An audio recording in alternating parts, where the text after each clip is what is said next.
जय श्री राम। वेदांत ज्योतिष बाय नमिता में आप सभी का स्वागत है। और आज मैं जो बात करूंगी वो संबंधों को लेकर बात करूंगी। संबंध यानी कि रिलेशन। जैसे हम लोगों के आपस में संबंध होते हैं। संबंध कब होते हैं? जब दो लोग आपस में, यानी कि यहाँ एक व्यक्ति है और दूसरा व्यक्ति है, जब आपस में एक साथ खड़े होते हैं या एक साथ मिलते हैं तो ये संबंध होते हैं। ठीक ऐसा ही संबंध हमारा ग्रहों के बीच में भी होता है। अब ये हमारे ना, जैसे व्यक्ति का व्यक्ति के साथ संबंध कैसा है, अच्छा है, बुरा है। जब दो शत्रु आपस में मिलते हैं उनकी शत्रुता होती है, या एक शत्रु होता है एक मित्र होता है। ये जो व्यक्तिगत जीवन है ना, असल में यही ज्योतिष में भी है। सेम ये सारी चीजें ना हमारे ज्योतिष में भी रहती हैं। तो इसको हम समझते हैं कि जो संबंध है, आज मैं जो संबंधों की बात करूंगी, कौन कौन से संबंधों की बात करूंगी। जैसे देखो,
तो 5 और 9। अब ये जो 5 और 9 यानी कि पांचवा भाव और नवा भाव, इनके आप स्वामी देखिए कौन है, 5th लॉर्ड और 9th लॉर्ड कौन है। इसके बाद आप अपना देखिए 10th लॉर्ड, आपने देखा 10वें के स्वामी और नवम का स्वामी। अच्छा, 10वें के स्वामी को हम क्या कहते हैं? दशमेश को हम कर्म भाव का स्वामी भी कहते हैं। ये हमारा कर्मेश होता है। अब कर्म भाव का स्वामी कौन बना? माना आपके कर्म भाव एक कन्या लग्न की कुंडली है, सपोज मेरी है कन्या लग्न की कुंडली है। कन्या लग्न में 10th लॉर्ड कौन बना? बुध बना है। और बुध के साथ जो नवमेश बना वो कौन बना है? शुक्र बना है। अब क्या हो गया, वहां पर जो बुध हैं वो शुक्र की राशि में आ गए, और जो शुक्र हैं वो बुध की राशि में चले गए। यानी कि आपके D10, ये जो कर्मेश वाला पार्ट है, यानी कि 10th भाव में आपके शुक्र चले गए बुध की राशि में। और जो बुध हैं वो आपके 9 में आ गए। तो ये इन्होंने एक बहुत बड़ा परिवर्तन कर लिया। अब इसको कहते हैं हम, ये एक बड़ा राजयोग बन गया। बड़ा राजयोग का इसका नाम क्या है? धर्माधिपति कर्माधिपति राजयोग। यानी कि जो धर्म है वो कर्म में चला गया और कर्म जो है वो धर्म में चला गया। तो ऐसा व्यक्ति जीवन में धर्म और कर्म से संबंधित अब क्या करेगा ये व्यक्ति? ये जो भी काम करेगा ये धर्म से जुड़कर करेगा, यानी कि उचित और अनुचित का ख्याल हमेशा रखेगा। ये कभी भी गलत कार्य नहीं करेगा। करने वाला भी होगा वहां पर भी ये उचित और अनुचित को लेकर चलेगा। ऐसे व्यक्ति ना, बहुत सारे ऐसे व्यक्ति होते हैं जिनमें ये राजयोग बने होते हैं। और कई सारे लोग तो ऐसे होते हैं जो आज अपने एक दो विचारों को छोड़ जाते हैं और जब सदियों बाद ये चले जाते हैं, इनके उन्हीं विचारों पर एक पूरी पूरी किताब लिखी जाती है। इस तरह के ये विचार, यानी कि धर्म के लिए ये कुछ बीज बो जाते हैं जो आने वाले समय पर लोग उन शब्दों को पकड़कर उन पर काम करते हैं। ऐसा पहले भी बहुत सारे ऐसे जो योग बने हैं वो कई महापुरुषों की कुंडली में बने हुए हैं। वो जो देकर चले गए हैं उस पर लोग आज काम कर रहे हैं, उस पर रिसर्च कर रहे हैं, उस पर पीएचडी कर रहे हैं, उस पर देख रहे हैं कि ये चीजें जो कही गई है ये कितनी चीजें सत्य प्रतीत होती हैं। इसको कहते हैं धर्माधिपति कर्माधिपति राजयोग। ये हुआ परिवर्तन का राजयोग।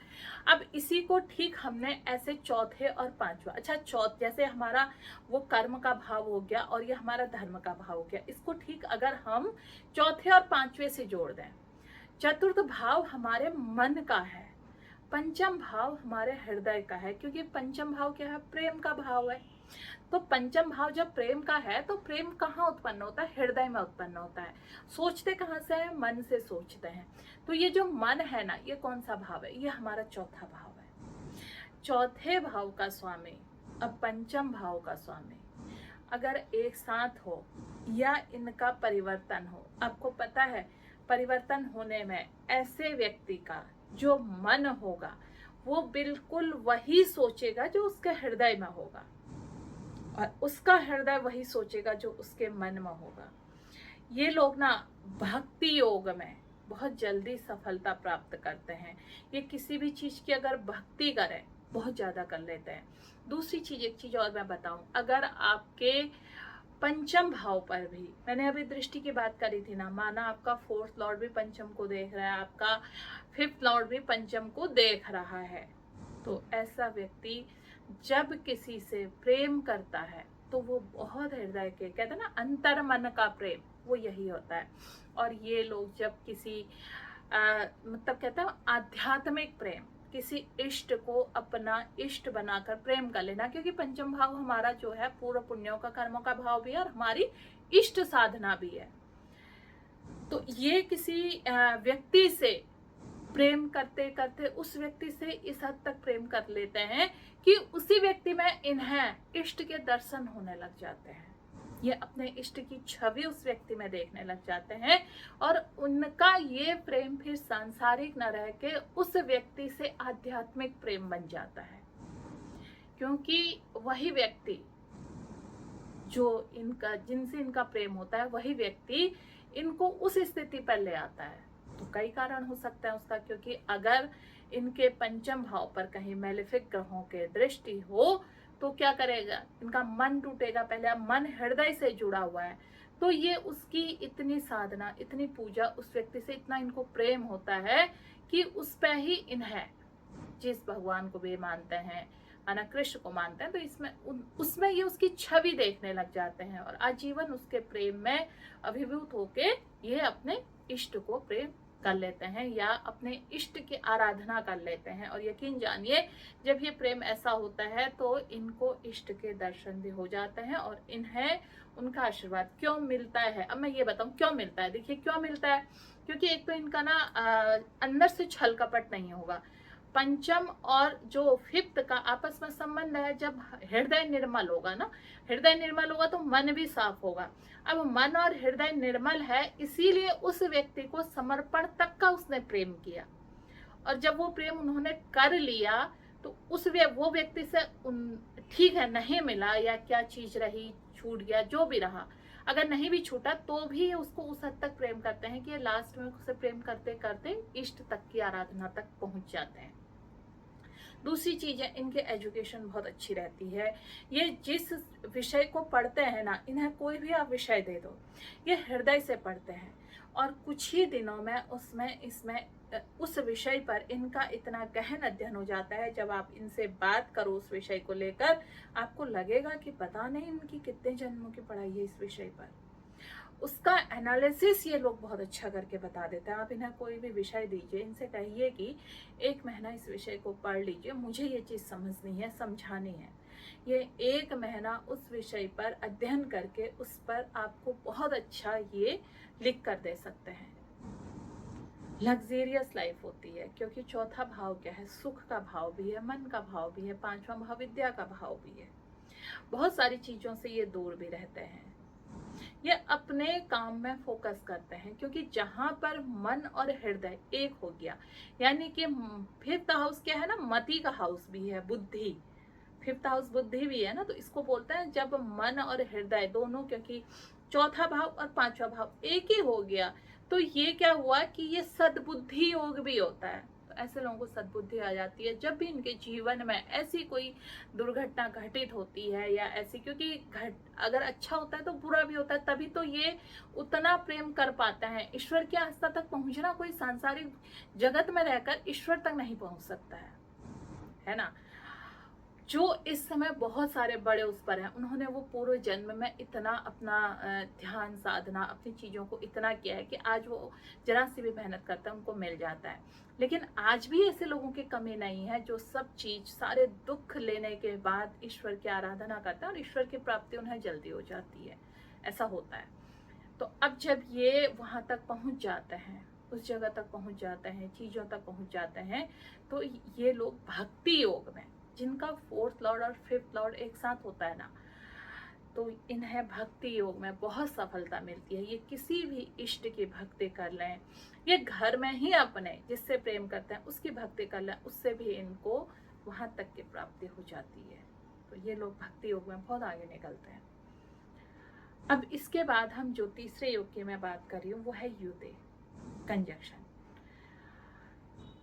सॉरी, दूसरे योग की। पहला योग हमने परिवर्तन का योग बताया, अब हम बता रहे हैं कंजक्शन। कंजक्शन क्या है? युति है, 2 ग्रहों का आपस में बैठना। इसमें भी मैं आपको देखो 2 ग्रहों का आपस में बैठना ये बताऊंगी।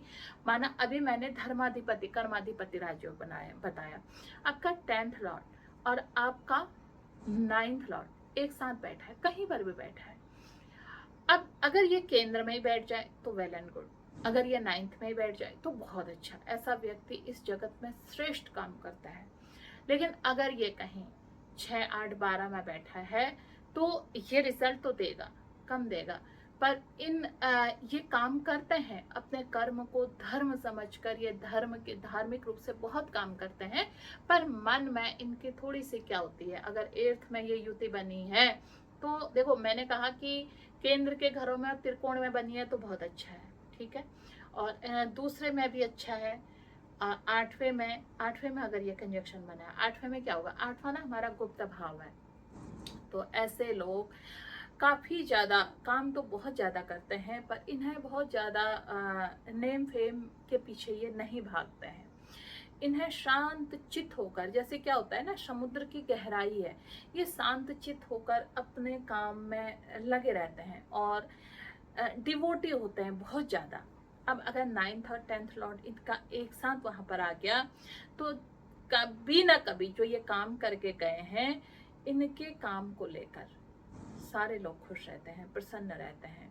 और यहाँ पर अगर ये योग बन गया तो ये समझिए ये बहुत बड़े हिलर भी होता है।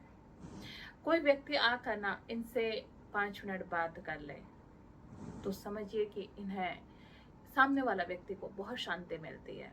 आपने ओशो को सुना होगा, ओशो के उसमें ये योग बने हुए थे और आज भी लोग उनके विचारों को सुनकर, उनके विचार समाज में क्रांति ला रहे हैं। इसी तरह का योग था।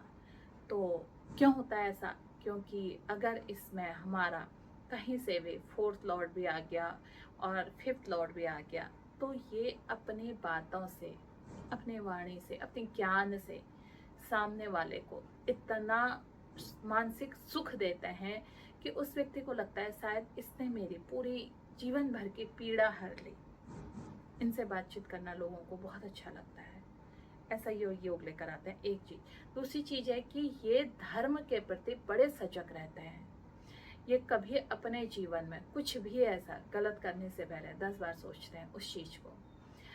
और अपने धर्म के प्रति जो ऐसा काम, जैसे माना किसी धर्म के प्रति कुछ खोजबीन चली, कुछ रिसर्च चली, तो उसमें ये बड़ा सहयोग करते हैं और उस पर काम करते हैं। जिस क्षेत्र में भी काम करते हैं उसी को अपना पूरा मनोयन, मतलब कहते हैं मन से उस चीज पर जुड़कर काम करते हैं। उसमें इनका अपना सुख, ये इन्हें अपना सुख भी वही नजर आता है कि यही मेरा सुख है, यही मेरा काम है। उसमें ये लोग बहुत खुश रहते हैं। बहुत ज्यादा भौतिक जगत की दौड़ भाग में ये नहीं पड़ते। इनको दिखावा, इनको ये सब चीजें बहुत ज्यादा पसंद नहीं होती हैं। तो इसे धर्माधिपति कर्माधिपति ये राजयोग बहुत अच्छा राजयोग है।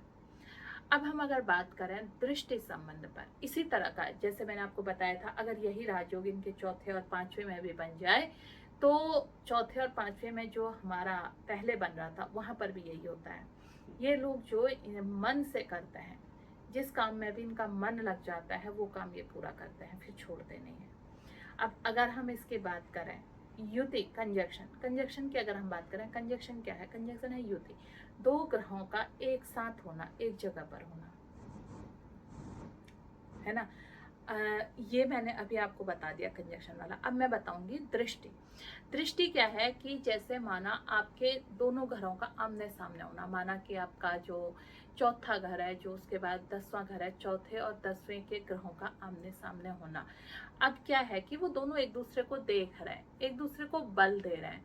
अब आप जो मन से सोच रहे हो ना, वो अपने कर्म में भी शामिल कर रहे हो।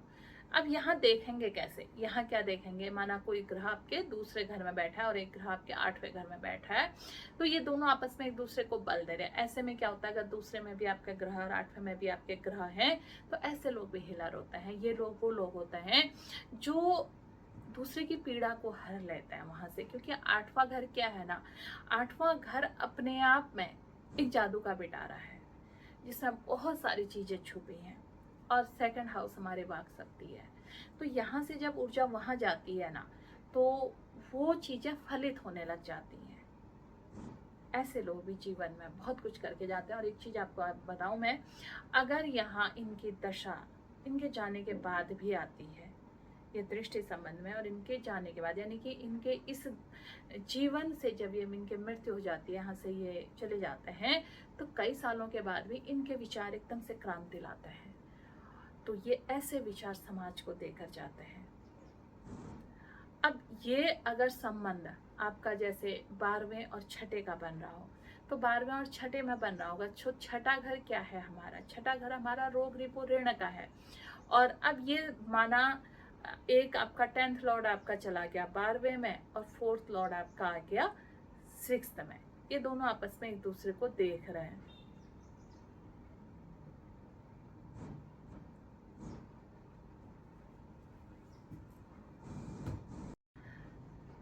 तो युति में हम इसे इस तरह देखते हैं और दृष्टि में हम इसे इस तरह देखते हैं। तो दृष्टि संबंध जब मैंने आपको बताया कि एक दूसरे को देखना, ये इनका दृष्टि संबंध है और वहां पर ये अपनी चीजें वर्क करने लग जाती हैं।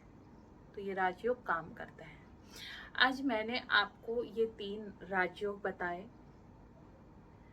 परिवर्तन राजयोग और युति वाला राजयोग, कंजक्शन वाला, और इसके अलावा दृष्टि वाला। ज्योतिष शास्त्र में ये 3 राजयोग महत्वपूर्ण होते हैं। इसके बाद हम जब बात करते हैं कि अगर दशा अच्छी होगी तो तभी काम करेगा। दशा भी कहाँ अच्छी होगी? दशा जब अच्छी होगी वो भी तो ग्रहों पर ही काम करेगी, वो कहाँ अलग काम करेगी। अब हम चीजों को ना बदलाव कैसे लाते हैं इसमें? कई सारे लोग कहते हैं कि जो ग्रह होते हैं उसके अलावा उसमें बदलाव नहीं हो सकता है। हम बदलाव कर सकते हैं चीजों को थोड़ा सा ऊपर और नीचे करके।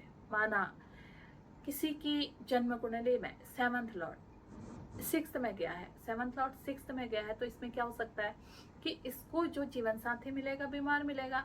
अब उसके पितरों ने, उसने कुछ अच्छे कर्म किए हैं, उसके पितरों ने अच्छे कर्म किए हैं, तो वो बीमार की जगह पर डॉक्टर भी मिल सकता है जो बीमारी का इलाज कर रहा हो। अब ये लड़ाई झगड़े का भी घर है, तो ये हो सकता है इसको लड़ाई झगड़ा करने वाला पति मिले, या पत्नी मिले। अगर इनकी अपनी चीजें सब ठीक हैं तो इनको वकील भी मिल सकता है। अच्छा, 12वें में चला गया, माना 7th लॉर्ड 12वें में चला गया, तो इसमें सप्तम भाव क्या होता है ना, शादी के बाद एक पूरा जीवन बदलता है, इसलिए मैं सप्तम भाव के बारे में ज्यादा बताती हूँ। ये 12th में चला गया, 12th में चला जाएगा, क्या होगा यहाँ पर, जो जीवन साथी है वो उसका त्याग कर देगा। तो ये त्याग की भावना अगर हम तब्दील कर दें, वो पत्नी का त्याग ना करे, अपनी बुरी आदतों का त्याग कर दे, वो अपने षड्रिपुओं का त्याग कर दे और आध्यात्म में आ जाए पूरी तरह, तो ये एक अच्छे जोड़ी के रूप में समाज में बहुत अच्छा काम कर सकते हैं। ये राजयोग बहुत अच्छे रूप में फलित हो सकता है। तो हम इस तरह से ना चीजों को बदल सकते हैं। ज्योतिष की जरूरत इसीलिए पड़ती है, ज्योतिष इसलिए नहीं होता कि आपने थोड़ा सा ये कह दिया कि ये आपका अच्छा है, आप ये करा लीजिए तो इससे ये हो जाएगा, नहीं। आप ज्योतिष को जब तक पूरी तरह से समझेंगे नहीं ना, अपने दिमाग में ज्योतिष के प्रति एक क्लियर, ज्योतिष मैंने पहले भी कहा ना एक साइंस है, ये हमें बताता है कि हम कैसे किन चीजों को ठीक कर सकते हैं। लेकिन इसको हमने उपायों की दुकान बना दिया। मैं ये हमेशा ये कहती हूँ कि कुछ बहुत बड़े बड़े अनुष्ठान करवा के जो लोग कहते हैं आप इतने हवन करा लीजिए, इतने अनुष्ठान करा लीजिए, ये हो जाएगा वो हो जाएगा, यकीन मानिए जब तक आपका मन स्थिति उसको लेने के लिए पर्याप्त रूप से ठीक नहीं है तो कुछ भी नहीं होगा। आप कराते रहिए। बहुत सारे लोग आते हैं मेरे पास ऐसे जो कहते हैं हमने तो इतने ज्यादा इसके पाठ करा दिए, इतने इसके जप करा दिए, इतने सारे अनुष्ठान करा दिए, कुछ भी नहीं हुआ, कुछ भी नहीं होगा।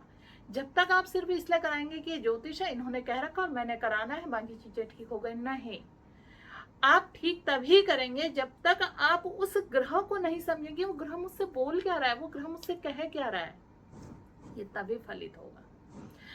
अगर आपने अपनी जन्म कुंडली को देखना है कि ये चीजें कैसे होती हैं, कैसे क्या होता है, तो इसमें ही मेरा नंबर है 9528508897। आप उस पर मुझसे संपर्क कर सकते हैं। फिर मिलती हूँ नई वीडियो में नई जानकारी के साथ। जय श्री राम, नमस्कार, धन्यवाद।